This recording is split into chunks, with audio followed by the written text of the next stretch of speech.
வணக்கம் நண்பா. TRP recruitment latest செய்திகள். இம்மாத இறுதிக்குள் 3000 ஆசிரியர்களுக்கு பணி நியமனம்.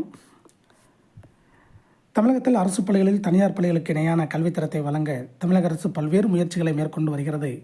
அந்த வகையில் காலிப்பணியிடங்களை நிரப்ப தமிழக அரசு உத்தேசித்துள்ளது.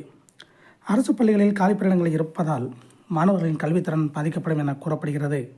இதனைத் தொடர்ந்து அரசு பள்ளிகளில் 10,000க்கும் மேற்பட்ட காலிப்பணியிடங்கள் உள்ளதாக தகவல்கள் வெளியாகியுள்ளது.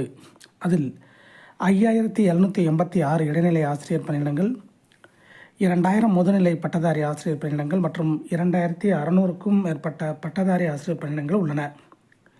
பள்ளிக்கல்வித்துறை அமைச்சர் அன்பில் மகேஷ் பள்ளிகளுக்கு நேரில் சென்று ஆய்வு மேற்கொண்டு வருகிறார். இந்நிலையில் மாணவர்களின் கல்வி திறனுக்கு பாதிப்பு ஏற்படுத்தக்கூடாது என்பதை கருத்தில் கொண்டு 2026ஆம் ஆண்டுக்குள் காலிப்பணியிடங்கள் அனைத்தும் நிரப்பப்படும் என தெரிவித்துள்ளார். மேலும் இந்த மாதம் இறுதிக்குள் 3000 ஆசிரியர்களுக்கு தமிழக முதல்வர் ஸ்டாலின் பணி நியமனம் வழங்குவார் என தெரிவித்தார். இந்த நடவடிக்கை முக்கிய காரணம் அரசு பள்ளிகளில் மாணவர் சேர்க்கை அதிகமாக இருப்பதே. இதை போன்ற டிஆர்பி பள்ளிக்கல்வித்துறை செய்திகளை தெரிந்து கொள்ள நம்ம சேனல் சப்ஸ்கிரைப் பண்ணுங்கள், ஷேர் பண்ணுங்கள், லைக் பண்ணுங்கள். நன்றி, வணக்கம்.